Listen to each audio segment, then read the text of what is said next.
His theories were so crazy, but accepted by the power.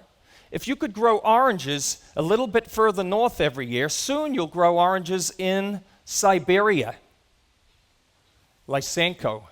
He said if you plant seeds 10 foot, 2 meters down in the soil, they'll have better roots. So they did. He said if you intensify the concentrations of seeds, their competition with each other will make all of them stronger.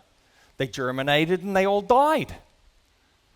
Lysenko killed science, and of course the famine in the Ukraine, 6 million people died directly, and in wider Russia, there was 15 million people died of a famine during a time when Stalin increased wheat exports. So here we go. Science, ideology, humanity. Look at the US. It's a disaster. 1.27 million metric tons of corn to ethanol.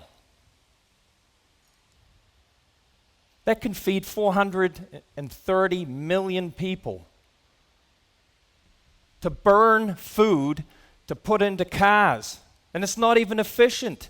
And hey, we're swimming in oil, but no, let's burn food.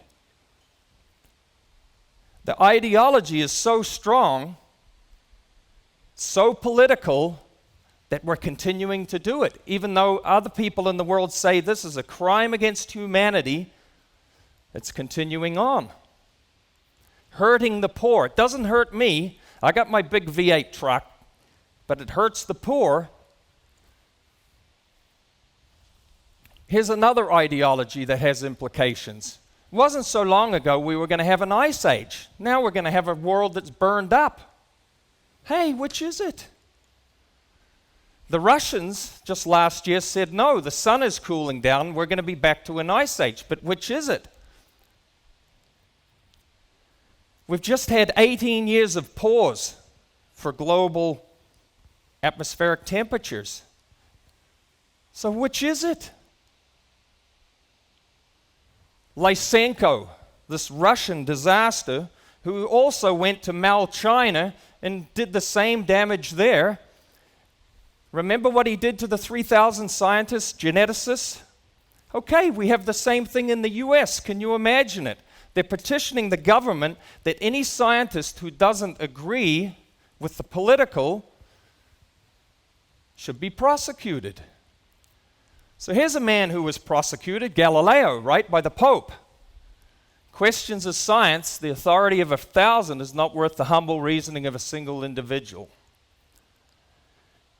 How does this relate to food? CO2. CO2 is the gas of life. It's the miracle gas of life. Hey, you can't grow anything without carbon, without CO2. We don't live without carbon. But who's heard about now carbon, CO2 is toxic, a poison? I mean, are you nuts? But it's gaining popularity, CO2. In the Netherlands, they grow tulips in greenhouses. You know what they do? They pump in CO2, 1,200 ppm. The Earth's atmosphere, it's 400 ppm.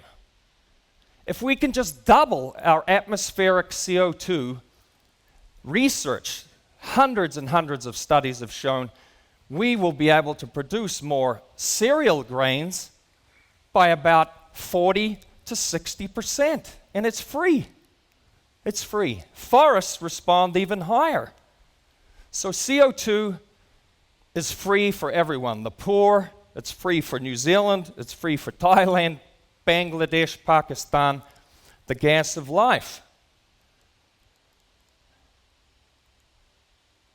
GMOs, another one. What a tremendous technology that served humanity so well, and the environment. A 1 trillion meal study that was published now in the Journal of Animal Science, saying that it's completely safe after all these years. But look, anti-science, trying to shut down the use of biotechnology to feed people. And where's the voice? You know, this is what we're lacking. We're lacking our voice, our advocacy. This is the latest rust that GMO could save, or the CRISPR could save. This comes out of Uganda, right? UG99. It's in the atmosphere. It's in Iran. They say it could end up in Australia. You know, they can travel up in the jet stream. This is rust resistant. Norman Borlaug said we have to keep at it because our success, 20 years ago was ephemeral. It's disappearing. We must keep, advancing our technology. So, a threat to our great opportunity is that we can end up hurting the poor. There is great hope. The hope is that it's us, it's you, your customers, your friends, to be advocates for an industry that can do so good.